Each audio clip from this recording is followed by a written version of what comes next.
Forget the porcelain mask. Forget the Hollywood jump scares. And forget everything you think you know about the world's most famous haunted object. Because the real Annabelle, she isn't a Victorian nightmare. She's a Raggedy Ann doll. Button eyes, red yarn hair, a stitched-on smile that never fades, no matter what she's done. In a small, dimly lit room in Monroe, Connecticut, she sits behind a pane of consecrated glass. There's a sign on the door. It doesn't say welcome. It says, warning, positively do not open.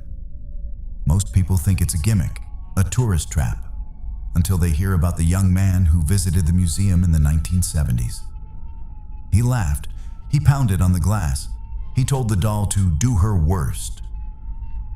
An hour later, his motorcycle veered off a perfectly straight road. He didn't survive. But how does a child's toy, a symbol of comfort and innocence, become a vessel for something so malignant? To understand the terror, we have to go back to 1970, back to a small apartment in Hartford, back to the moment two nursing students realized that their guest wasn't just a doll. It was a predator, and it was just getting started.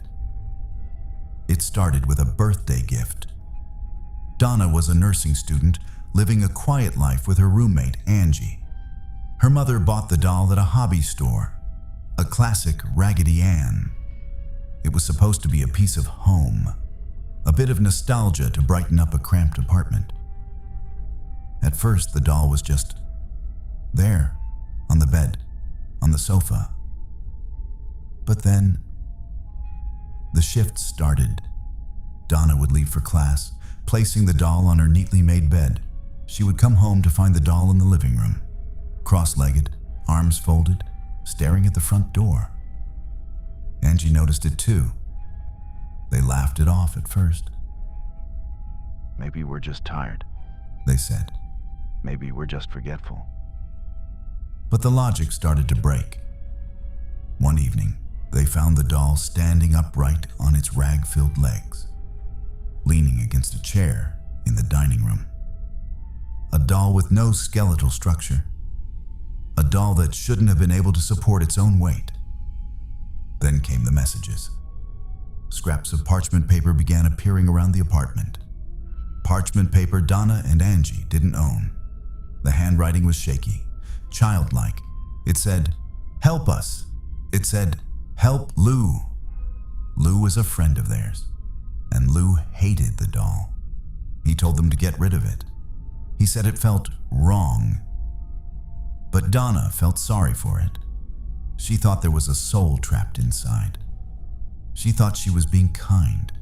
She didn't realize that in the world of the paranormal, kindness is often an invitation.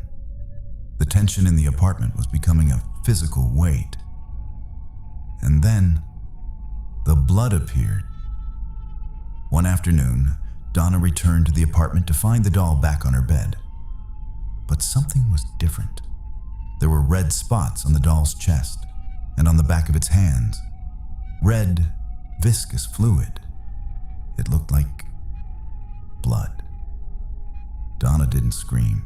She froze. She touched the doll. The fabric felt cold. The blood didn't belong there. It hadn't leaked from the doll's stuffing. It had manifested on the surface. Terrified and desperate for answers, the girls contacted a medium. They held a seance in the apartment. The air grew heavy. The temperature dropped. Through the medium, a voice spoke. A voice that claimed to be a 7-year-old girl named Annabelle Higgins. The story was heartbreaking.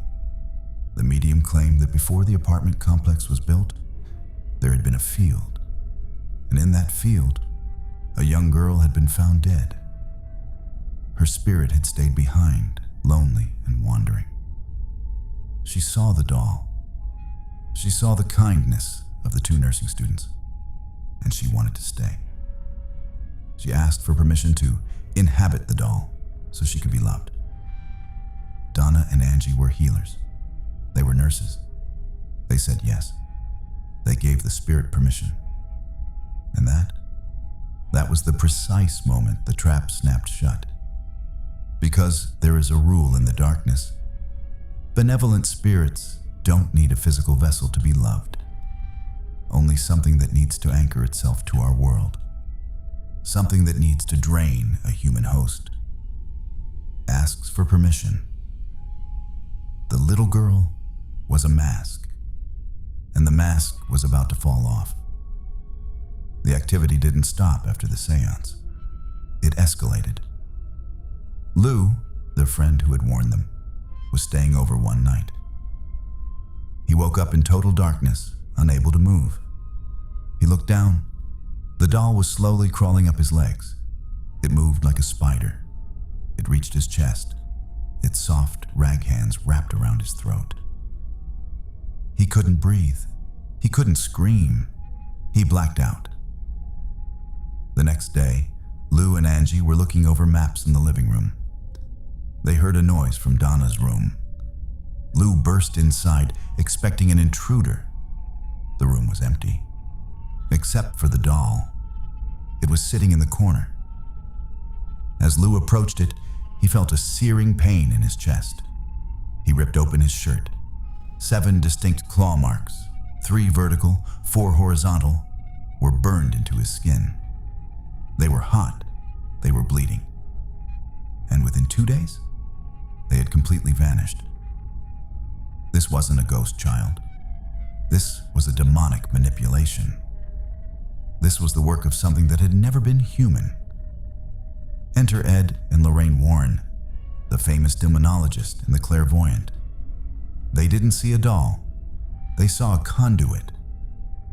Ed Warren explained it simply. The doll isn't possessed. Spirits don't possess inanimate objects. They infest them. The doll was a hitchhiker. The Annabelle Higgins story? A lie. A calculated deception to gain sympathy and, more importantly, permission. By inviting the spirit to stay, Donna and Angie had opened a door. The doll was just the bait, the prize, the souls of the girls living in that apartment. The Warrens called in a priest. An exorcism of the apartment was performed. But the doll had to go. Ed Warren wrapped it in a heavy cloth and placed it in the back seat of his car. He told Lorraine, "I think we should avoid the highway." He was right. On the drive home, the car's power steering failed. The brakes locked up. The engine stalled. Every time Ed threw holy water on the dolls, the car would behave. For a few miles. Then the cycle would repeat. The doll didn't want to be contained. It didn't want to be studied. It wanted to be out. Today, Annabelle sits in the Occult Museum. She is the center of a storm of controversy. Critics say the Warrens were showmen. They say the story was exaggerated for books and movies. They point to the Raggedy Ann's mass-produced origin as proof that it's all a hoax. But here is the detail that lingers. The detail that keeps investigators awake at night.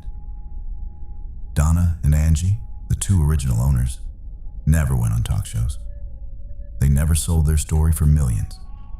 They finished nursing school, moved away, and disappeared into quiet lives. They didn't want fame. They wanted to forget. And then there's the glass case. The museum is closed to the public now, but the warnings remain. The doll hasn't moved in years. Or has she? Some say that if you look closely at her button eyes, they aren't just plastic. They seem to follow you. They seem to wait. Because a demon doesn't care about time. It doesn't care about the glass. It only cares about the next person. Who is curious enough to open the door? Do you believe in the stories? Or do you think it's just a toy? Before you answer, just remember the handwriting on the parchment. Help us. Maybe she wasn't asking for help. maybe she was just making sure you were listening.